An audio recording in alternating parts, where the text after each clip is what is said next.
Hello and welcome to this Reddit Stories video. I'm excited to walk you guys through 3 horrifying true stories. Thank you for stopping by, and be sure to click or tap the like button if you enjoy these terrifying tales.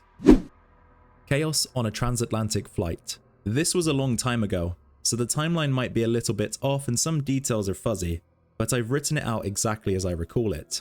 In the early thousands, my family was living in Europe, and in December of 2001, we were coming back home to Latin America for Christmas vacation.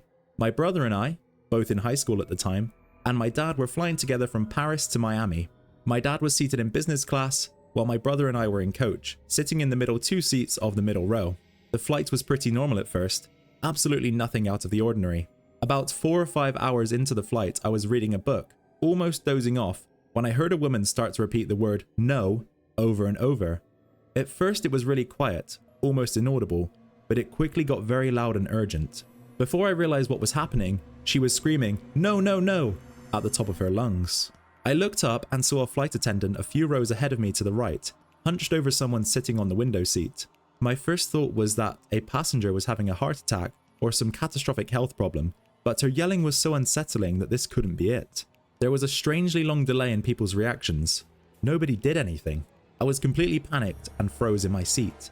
My brother, on the other hand, jumped up out of his seat, jumped over the person sitting on the aisle seat to his right, and ran up to see what was going on. He was up there in a matter of seconds, and as he approached, suddenly everyone around us stood up to see what was going on and/or try to help. She kept screaming, and now she was struggling with this passenger. He was really tall, so tall that his whole head was visible over the back of the seat, and he had long curly black hair. My brother came back to our row and said, "Something is wrong," before going back up to get a closer look. Passengers close to her began struggling with the guy as well. A bunch of people jumped on him and started pulling at him, and someone in the row behind him even pulled his hair back so hard his face jerked towards the top of the plane. He let out a really loud moan/scream, and then there was chaos. The aisles were so crowded nobody could move, and I saw a fire extinguisher being passed hand to hand from the back of the plane. I immediately thought there was a fire and that we were all going to die. It was an incredibly hopeless sensation to know that there's nowhere to run and no way to escape this situation unfolding in front of you. They passed the extinguisher up to a male flight attendant near the guy, and the flight attendant hit him with the butt of the extinguisher really hard on the face. They started asking for belts, headphones, straps, etc. Anything they could use to restrain him. My brother took off his belt and gave it to them, and they wrapped everything they could around the passenger's arms, shoulders, and torso, securing him to the seat. I saw the male flight attendant who had hit him with the extinguisher carry a pair of large black tennis shoes to the back of the plane, which at the time seemed kind of strange, but I didn't think much of it. The flight attendants asked if there was a doctor on board to sedate the guy. People kept asking if there was a flight marshal on board, but nobody came forward. I can't remember exactly how or when things calmed down, but eventually everyone was told to return to their seats. A small group of people that had helped restrain the guy were asked to keep guard on a rotation. There were always at least a few people sitting behind him and/or next to him, keeping an eye on him. I think there was even someone behind him holding a fistful of his hair for the rest of the flight. The pilot announced over the PA that there had been a security breach. I can't remember exactly what he said, but it was vague, and that we were being diverted to Boston Logan Airport. He said they didn't know if the person was working alone, so get to know your neighbor. We were in the middle of the Atlantic with maybe 4 more hours to go before we could land. Things were a bit ominous and tense, but for the most part everyone was friendly and in a pretty good mood. Nobody knew what had actually happened. We weren't allowed to get up from our seats, and if you had to use the bathroom you needed to call a flight attendant to escort you to the lavatory, where you weren't allowed to lock the door. I remember a grumpy old French man a few rows from us got really annoyed after a while and kept getting up without permission just to annoy the flight attendants. They were not happy. After a while, they put on the movie Legally Blonde to distract passengers. My brother and I went up to business class to talk to my dad. Apparently they didn't hear the extent of the chaos back in coach, and they were all going about business as usual, pun intended. A few hours later, as we approached the US, we saw fighter jets outside of the windows on both sides of the plane. The pilot announced that they were escorting us to Boston. A few little kids got really excited watching the jets. I later learned that these are a last resort security measure to prevent hijacked planes from repeating 9/11 style attacks. They were supposed to shoot us down in case of a major threat. We landed and were told to stay seated. A SWAT team came on board carrying assault rifles and tons of body armor, cut off all of the guy's restraints, and took him off the plane. I saw everything in detail since we were seated only a few seats behind him. We were parked in the middle of the tarmac for a long time before we were allowed to disembark. I remember seeing pieces of my brother's belt on the guy's seat as we left, and thought about taking one as a souvenir, but thought better of it. We were escorted to a baggage claim area in Boston Logan Airport that was surrounded by a large metal fence to keep us all in one place. We were there for what felt like 3 or 4 hours, just waiting anxiously, and nobody would explain anything to us. Passengers were getting really agitated, shaking the metal fences and yelling at airport personnel that this was inhumane treatment. There was no food, nowhere to sit, and children were crying. Dozens of people were trying to sleep on the baggage carousel. They finally ordered a bunch of pizzas and let us into a waiting area with actual chairs, where each passenger was interrogated by the FBI. They were astonishingly unfriendly. I guess they were trying to discern if the guy had any partners on board. They then shuttled us to our baggage, where security officers thoroughly hand-searched every single passenger's shoes, suitcases, and carry-on bags, and patted everyone down. We were finally allowed to make a phone call and called my mum. The rest of the family was completely hysterical. They had been watching the news all day and knew that an Islamic extremist terrorist had tried to blow up our flight with a bomb that he had smuggled on board in his shoe. We had absolutely no idea what had really happened until this moment, as we were kept completely in the dark. It was a very strange sensation. Up until this point, my dad, brother, and I had actually remained pretty relaxed considering the circumstances, and were more annoyed about the inconvenient changes to our travel itinerary than the crazy experience on the plane. We had no idea how bad the security breach really was, and how close we came to being killed. After about 12 hours in Boston, we were put on another flight home. My brother made the mistake of giving a few interviews to CNN and other networks while we were in Boston, so when we landed in our small country, he was immediately swarmed by the press and gave a bunch of interviews despite being exhausted. I was happy to finally sit and relax with my family after the longest and most stressful trip of my life. We later learned that the bomber, Richard Reed, had actually tried to board the same flight on the previous day. He was detained and questioned by French security because of multiple red flags. He had no luggage and purchased a one-way ticket with cash, causing him to miss his flight. They put him on the next day's flight and put him up in a hotel kind of far from the airport, since everything nearby was booked.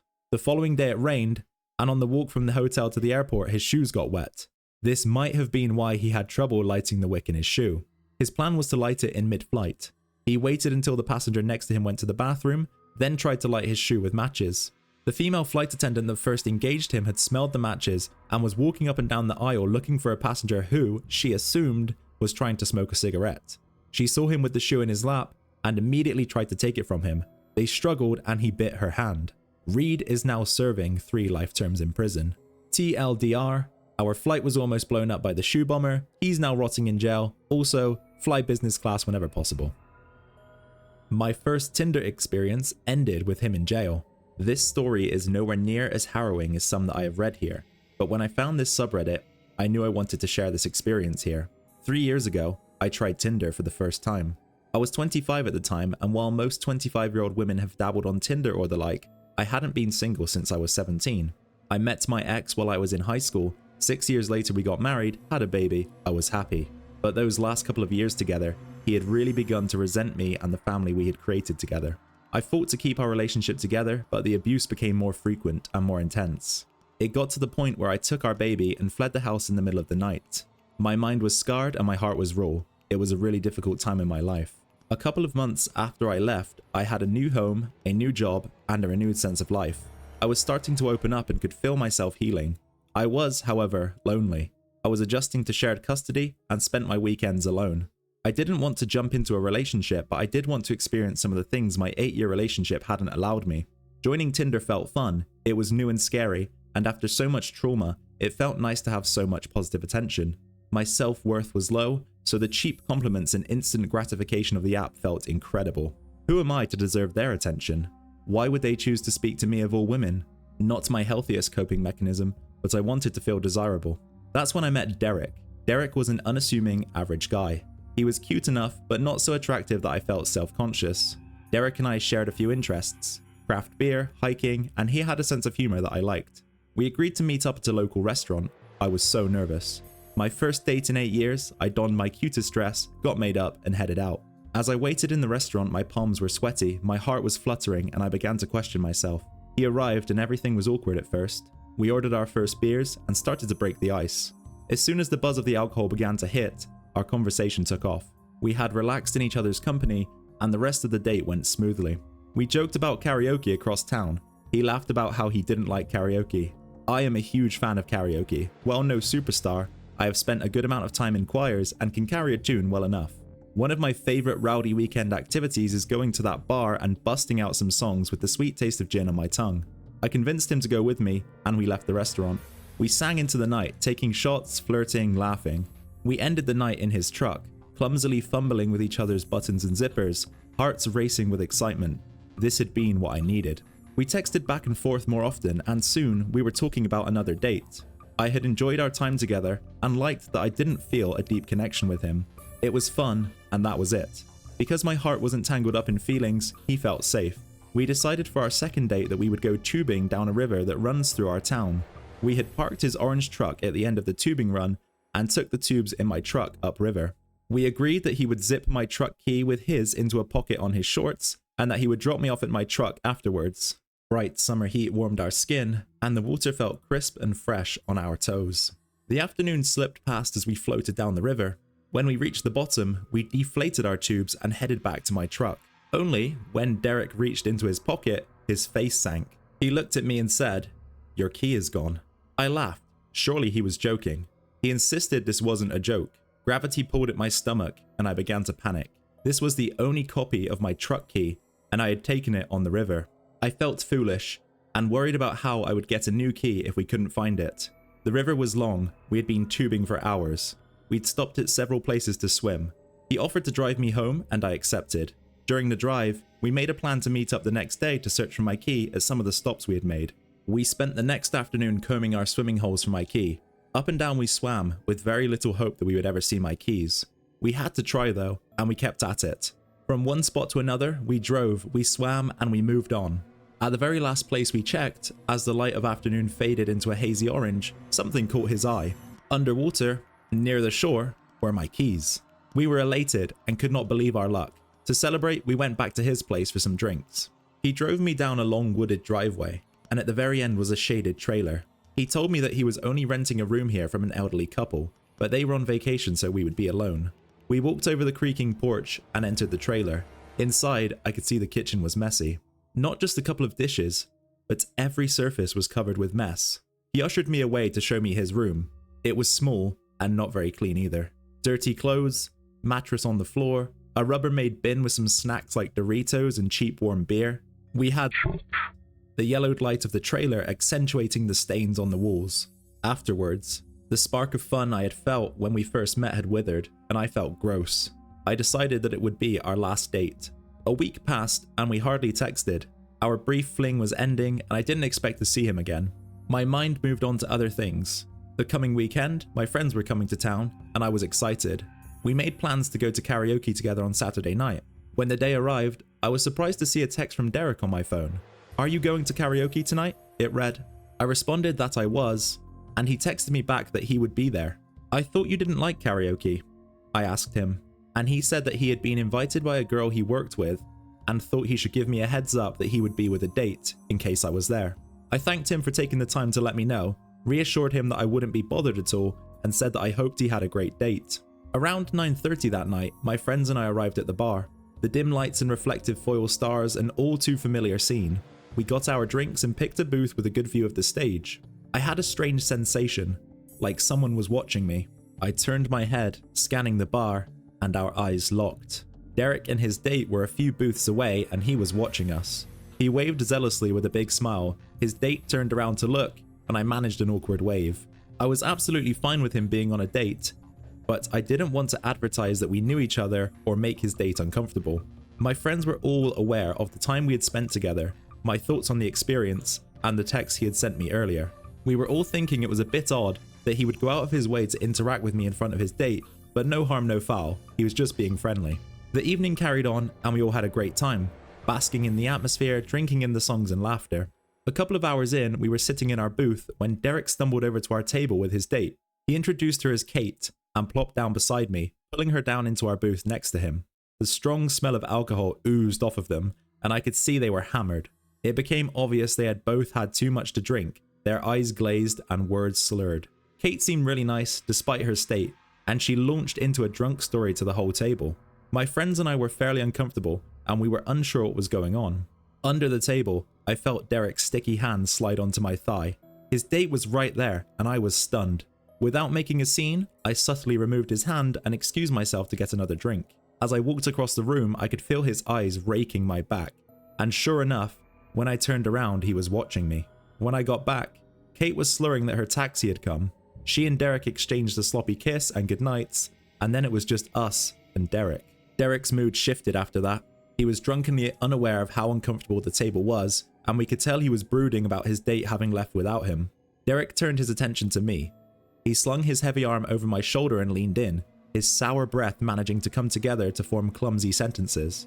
"You're so cute. I love your laugh." I was rigid and just wanted him to leave. When he got up to get another beer, my friends and I spoke about the situation, one of them remarking, "You know you can do better than this, right?" I said that yes, as casual as this had been, I had made a mistake. We came to the conclusion it would be best if we ended the night early, as we didn't see him leaving me alone. As a backup plan, if anything went south, we agreed that the girls would go to the bathroom and leave out the back door, while our male friend would distract him and slip away. Derek arrived back at the table, sloshing his beer onto his front. He slurred, "Where are we going next?" I hesitated, but my friend told him that we would all be going home. Derek said he would walk us there, and we politely declined. He was leaning up against the wall and barely holding himself up at this point. We asked him how he was going to get home, and if we could call him a cab. Derek drunkenly pouted that he could just come to my place with me. Trying to shut him down as politely as I could, I told him that my child was there with a sitter, so I couldn't have him over. He didn't need to know that wasn't true. He refused a taxi and said he would just sleep in his truck. Since his eyelids were drooping, and looking at the rest of his state, it seemed reasonable that he would be able to fall asleep in a truck, and we accepted that answer. As we started to leave, he stumbled after us. We stopped and reminded him that we were going to bed. He argued again that he should come with me. My friends and I locked eyes. It was time to engage with our backup plan. The two girls and I excused ourselves to the washroom while our friend distracted him. Slipping out the back door, the cool rush of night air hit us, and we hurried to the path that led to their hotel. Our friend caught up with us and said he had left Derek behind at the bar. We were all relieved to be out of there and started the walk back to their hotel. One of the girls was sober and offered to drive me home when we got to the hotel, and I accepted. A few minutes down the path, my phone began to ring. I looked at the caller ID and felt my stomach drop. It was Derek. I turned the volume down and let it ring, and to my surprise, he left a voicemail. I turned on the speaker and played it out loud. Derek's voice sounded confused as his words melted together into the phone. "Where are you guys? I thought we were gonna hang out. I don't understand." We were all glad we had left and agreed that this had been wild. That's when the phone rang again. Another voicemail popped up on my screen. In the dim light of the trail, I played the new voicemail aloud once more. His drunken speech was more intense this time, as he launched into how he didn't understand why I had left, I had hurt his feelings, and he was in love with me. The tone of his voice shook me when I heard him say, "I love you." There was something dark and heavy about it that left me feeling unsettled. We were all creeped out, but happy to see the bright sign of the hotel ahead. We travelled the carpeted hallway to their room so my friend could grab her keys to take me home. As we entered the room, my phone began to ring again. This time, the voicemail sent shockwaves of fear through my body. Derek's voice had taken on an edge as he repeated that he loved me, but he was actually reeling mad at me for leaving him at the bar. He went on about how could I do that to him. He didn't know what he was going to do. His voice shook with anger as he stumbled over himself, expressing how I had betrayed him. The last thing he said before hanging up echoed in the hotel room. "You know, I'm really starting to hate you." This guy was unhinged and I was terrified. I was grateful this side of Derek hadn't shown up when we were alone in his secluded trailer. My friends gave me a hug and told me to call them if I needed anything and to keep them updated. My friend took me home, and as I unlocked the door and stepped into the comfort of home, I felt exhausted. It had not been the night out I expected, and Derek's erratic behavior had really freaked me out. Fresh out of an abusive relationship, his actions at the bar, then the voicemails rang some all too familiar bells. That's when I saw the headlights. It was very late for anyone to be driving down my street. I peeked through the curtain. My blood ran cold and I trembled. Sitting in the cab of his orange truck was Derek. Mind racing, I panicked. This dude could barely hold himself up when we left. He was blackout obliterated. How did he drive across town to my house? How did he find me? I immediately remembered the other week when he dropped me off after my key was lost. How could I have been so stupid? I barely knew him. We had only met 3 times. Derek's face was stony and etched with rage as he sat in the dark cab staring at my house. He wasn't getting out, he was just staring while I was on my hands and knees peeking out the window. All the lights were off inside, I was sure he couldn't see me. Then, the screen on my phone lit up. He was calling me again. I quickly hid it so he wouldn't see the light. Hands shaking, I played the voicemail as quietly as I could. Derek only said one thing this time, a phrase that sent terror shooting down my spine. In a drunken sing-song voice, almost taunting me, he quietly said, "Where are you?" Click. I was terrified. Somehow I hadn't really considered I could be in danger, and chalked up all of the fear to my past experiences. Surely I was overreacting, and it was my fault for reading too much into this. I shouldn't be this scared, and I don't want to make a scene. That last voicemail sealed the deal. I figured even if I was overreacting, at the very least, he was a drunk driver. I called 911 and the dispatcher said someone would be there in a couple of minutes. As I peeked out the window, I saw him get out of his truck. He was done waiting. His heavy feet stumbled as they hit the pavement and he looked around. Derek's voice cut through the night. He started yelling my name. The wild anger in his voice was tangible through the walls, and he just yelled into the street, "Where are you?" Derek started to stumble towards my house when the flashing red and blue lights cascaded down the street, lighting up his face and highlighting every ounce of rage carved into his features. 2 police cars pulled up, and the officers got out.